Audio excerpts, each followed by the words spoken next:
Recording in progress.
All right.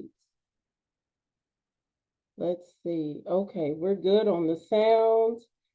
Welcome back to week 2, or I'm sorry, the second meeting of the monthly Take Back Your Power meetup. This is a time for women to come and gather together and to just take their power back from the unhealthy past, the unhealthy relationships. And it doesn't even necessarily have to be relationships, but just those adversities in life that can get the best of us.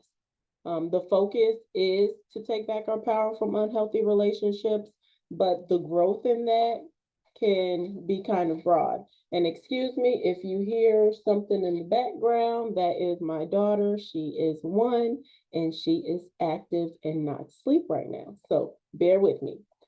So tonight I wanted to talk about how we can, not let our past get the best of us.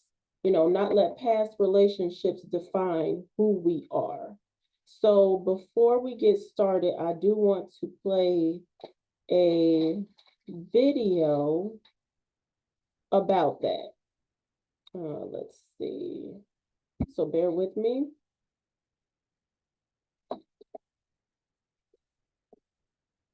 Okay. So I'm gonna play a quick video about that.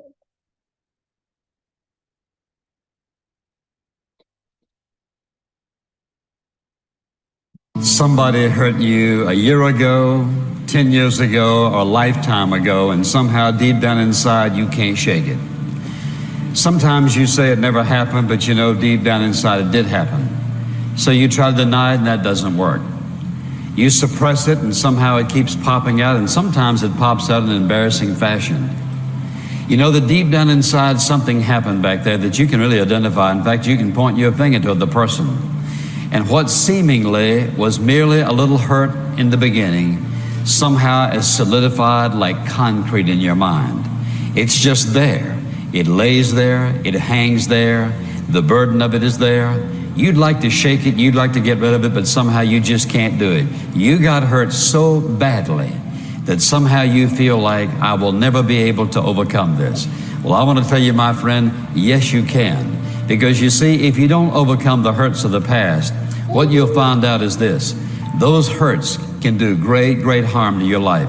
So what we have to do is we have to decide how we're going to handle this hurt. Am I going to handle this hurt in such a way that it harms me in every aspect of my life? Or am I going to learn how to handle this hurt in such a fashion that I can take it and I can handle it properly and be able to learn something from it, glean something from it, grow up as a result of it, and not allow it to hurt me? Because God does not want us to respond to hurts in such a fashion that we are devastated in our life, lose our witness and our testimony, go through life bearing some kind of emotional baggage that we are never able to escape. And our great physician says, I got the prescription. Okay, so that that was really powerful. Just that short clip was really powerful because we can't let what we've been through or the pain that we've experienced take over our lives in such a way that we can't move forward without loving ourselves and loving others, and just realizing that, yes, that happened to you, but life goes on. And I understand, like, I get it. There are some things that have happened to people, and it's the worst.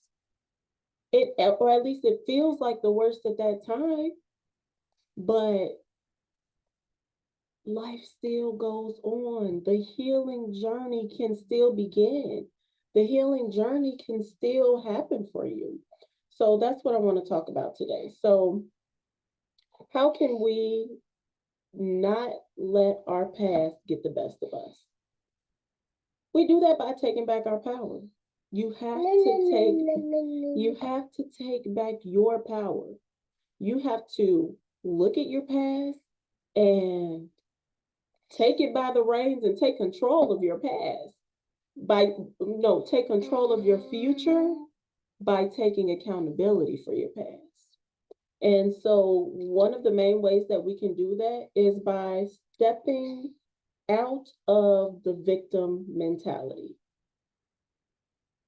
Because so often things happen to us, whether it's a relationship with a significant other, a parent, a friend, a sibling, a family member. We can get so caught up in the what they did to me stage. And the more you stay in that stage, the more you stay in that victim mentality, the more you stay stuck there, the more power you give them. You're not taking back your power. Like, it's okay to tell your story, but tell your story to get to the other side. Tell your story to share, the other side of your story. So, when you keep just, oh, they did this to me and they did that to me, and I get it, because I've been there. Everything that we discuss or anything like that, I've been there. I'm sorry, you got. I'm not sorry, but just excuse baby girl in the background. What was I saying? Oh yes, I've been there. So it's like, I know it can be hard, it can be difficult, and for some of you it may be easy. But like, well, you know what? I know that particular thing happened to me because I had a lesson to learn, and we're going to get to that portion of it, of the tips as well. But again, step out of the victim mentality. The more you continue to tell your story to gain like some type of validation, or not validation, I don't think that's the right word I'm using for. As long as you keep telling your story in the woe is me fashion, that's not taking back your power. That's just feeling sorry for yourself. That's just feeling sorry for yourself. And so you gotta find a way to move forward from that. Like I said, tell your story, but tell it to tell it to get to the other side, and share what happened after you came out of that bad relationship, or after you healed from that journey. Lavea, that's not nice. So yeah, you got okay. So another way to not let what you've been through get the best of you is by moving forward. Just keep moving forward in life. When you stay stuck in that situation, when you stay stuck in the past, how can you move forward? How can you move forward if you're constantly staying stuck in this one spot. You can't. You can't. That means moving forward with your mindset. That means, you want to go night-night? That means moving forward with, okay. You want to go night-night? That means moving forward and elevating your mindset. That means moving forward and even forgiving. Forgiving may be part of moving forward for you. And when you forgive someone, that's not forgiving them to say, oh, okay, I forgive you, you're off the hook. No, you forgive someone to let it go. You forgive someone to just to forgive and move on, move forward. It's not forgive and forget, because if you forgive and forget, sometimes you won't remember the reason that you forgave them, or you won't remember the thing that happened, and you won't learn from it. Yeah, girl, tell them. So, it may not always be helpful to forgive and forget, but forgive, remember the lesson, and move forward. And so, the last part of at least there are plenty more ways that you can live your life and not let your past get the best of you. But tonight, the last tip is to self-reflect. Self-reflect and see why, or do the reflecting and see why that relationship or that friendship, or whatever the situation is, happened to you. Now, some things you can't control, like if you have a parent who's an abuser or a narcissist, you can't control who birthed you, but you can reflect on that particular relationship and learn the lesson that's there. So let's say you have a parent who's a narcissist and they just made growing up so hard for you.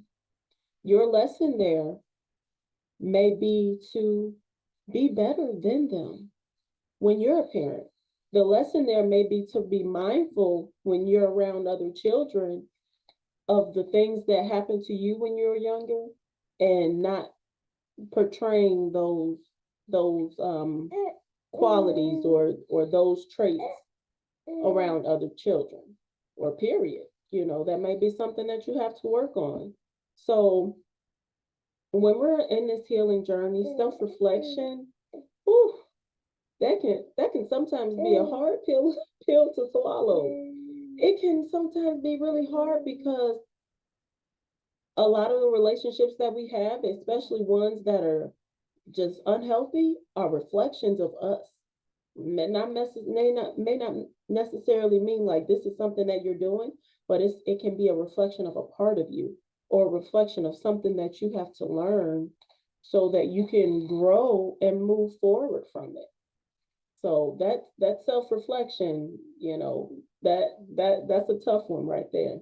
I think for me personally, that was a big one, because the longer I stayed in that relationship, I became a reflection of him. And I started to notice, like, I'm doing things that he does, or I'm saying things that he would say, and I didn't like it. So just being aware of that, that right there was one of the reasons of many of why I just couldn't move forward with that. When the reflection of you is that person, that abuser, that narcissist, that toxic person, it's like a harsh reality, and you're like, okay, no, I gotta change this. I've got to change this. Hey, you want this? She's gonna take notes, you guys. You gonna take notes? Yeah, take notes. So yes, those are some ways that you can take back your power and turn those lessons into blessings and just not let your past get the best of you. So I hope this is helpful to you all. I hope that you all got something from it. If you do, just share it, comment and let me know what you got from this. Um, but yes, thank you for tuning in. Thank you for listening. Thank you for just taking the time to give back to yourself, because when you're on these healing journeys, when you're taking back your power, it's not always easy. Sometimes you may have days when you're happy, when you're on cloud nine, and you might have days when you're crying and you just want to break down and you just can't take it. But that's a part of the roller coaster, that's a part of the journey. And each step or each part in that journey, as long as you're aware of it, is one more reason to just keep moving forward. So thank you again for watching. Didn't realize my camera was like that the whole time. Thank you again for watching. I hope everyone has a blessed night. And remember, you are important, you are loved, and you are limitless. Peace.